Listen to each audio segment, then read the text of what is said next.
Assalamu alaikum. The adhan, of course, is a calling. The better the calling, the more response you'll have to that calling, the more people you will draw as a result of that. So he's going to give an explanation, an example of what happened in the Ottoman era. So, opposite the Hagia Sophia Mosque, there's the Blue Mosque, Sultan Ahmed Mosque. And one day the Mu'eddin was calling out, reciting the adhan, and during that, a Jewish person in a taxi was driving by and he heard the adhan and he was so taken aback by it, he told the taxi driver to go and give this wealth, this money, a pouch of gold, to the Mu'eddin that is calling out the prayer. So the same person is driving in a different time, and this is the time for Fajr. And Fajr prayer, there's a slight variation in the time that it's recited based on the entrance of the period. But when he hears this, he hears it in a very different tone. It's not as attractive to his ear, but nevertheless, he gives gold to the taxi driver again and says, please go and give this to the Mu'eddin as well. So the taxi driver was obviously curious. He said, the first person that called out the adhan, you were so moved by it, you gave him a pouch of gold. But this one you didn't like, it was very unattractive to the ear. Again you gave him a pouch of gold. Why? He said, because the first adhan moved me so much, I was about to change my religion and become Muslim. When I heard this one, it changed my mind back and I get to preserve my old faith as Judaism. So reward him for that as well. So that's why it is very important to master the art of the adhan, to the call to pray. And in fact, the Prophet ﷺ had the companion, Bilal radiallahu anh, because he had a beautiful voice. And in the Ottoman tradition, we separate it into 5. The first one being Fajr, which is, we refer to as Sabah Namaz. The manner in which they devised the mechanism, the style, it's like a mother gently telling the child, please come, my child, wake up. It's time to wake up. It's time to, get on with the day in a very nurturing way. Ondan kısa bir örnek vereyim. Yep, one example. So he's going to give the example of the style now, inshallah. Yeah, I took him to the Botanic Gardens and the pollen I think made him react, so he's saying, please, I'm not at my peak. Anyway, yes. Allahu Ekber, Allahu Ekber. Allahu Ekber, Allah.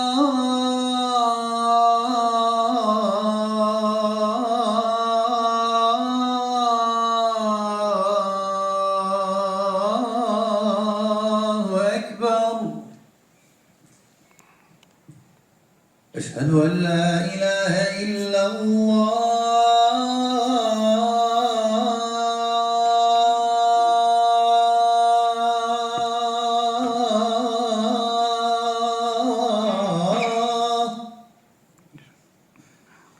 أشهد أن لا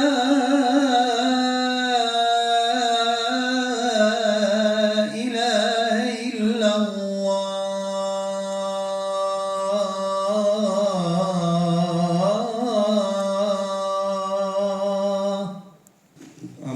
Vibrations, obviously, when reciting, there are vibrations, and vibrations affect, obviously, not only our hearing, but also ourselves and ourselves as well.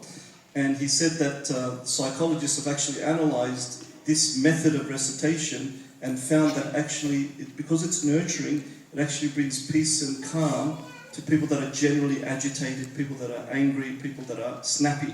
It tends to calm them down. Ushak Makam is a method in which they utilize, or we utilize, for Dhuhr prayer. So, at the time of Dhuhr, obviously post the meridian, people have, struggled out of bed, they've, had their breakfast and so forth, then made that commute to work, and then usually, the earlier part of the day is where people are busiest because things tend to pile up. So people tend to become a little bit sluggish towards that time. And this method, the style that is used here, is used to try and revitalize and re-energize the individual, which they conduct, this style they use at Dhuhr. So it affects a lot of the organs, especially organs that have been in a state of status. It tends to revitalize them. Again, some doctors have analyzed that as well. Ondan bir kısa örnek vereyim. And he's going to give an example. Allahu Ekber, Allahu Ekber. Allahu Ekber. Allahu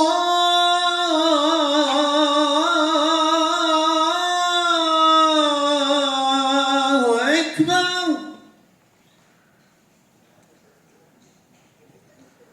Eşhedü en la ilahe illallah.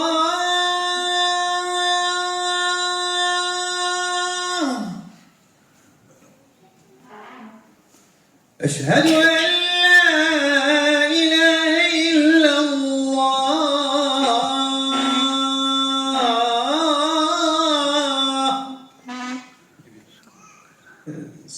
In that form, yeah.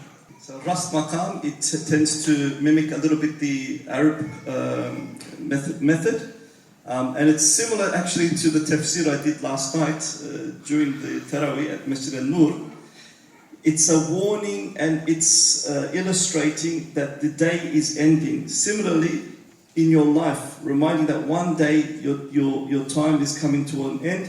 You're not at your peak anymore. Things are starting to slow down and things are becoming heavier in life, unlike they were previously. That, night is approaching, Maghrib is approaching. In essence, the end of our lives will one day approach too. Kısa bir örnek vereyim. And he's going to give it. حي على الصلاة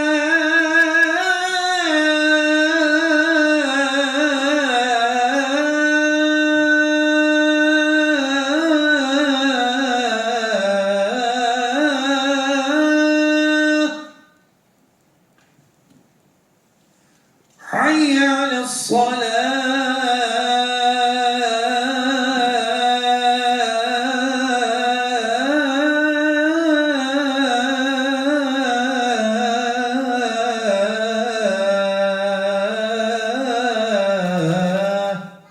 Maghrib will be recited in Sega Maqam. So some of the traditions illustrate that the end of time will come shortly after Maghrib, and therefore it's not something that you do it slowly and then go to your prayer after a while. It's something that you do with a little bit more pace as a result of that, conscious of that. And in essence, the time is short too. Whether it's based on this tradition or not, in general it's shorter, so we should fasten the pace a little bit as a result. Allahu Ekber, Allahu Ekber. Allahu Ekber, Allahu Ekber.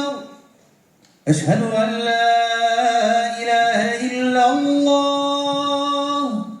Eşhedü en la ilahe illallah. Because we're actually out of time, for those that want to hear the Isha Maqam, come to the Musalla and inshallah Hoja will do Yatsı Namaz Maqam there. So he'll do the Maghrib Maqam now.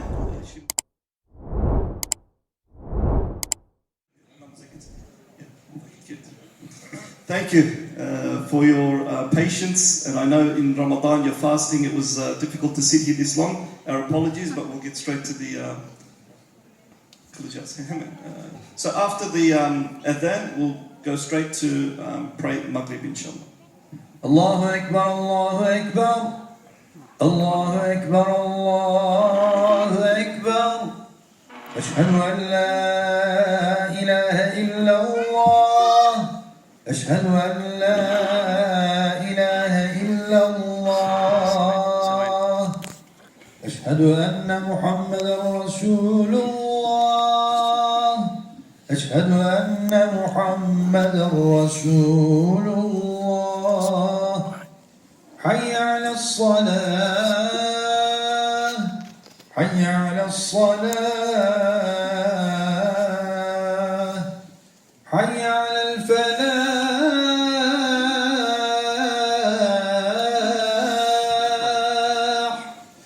حي على الفلاح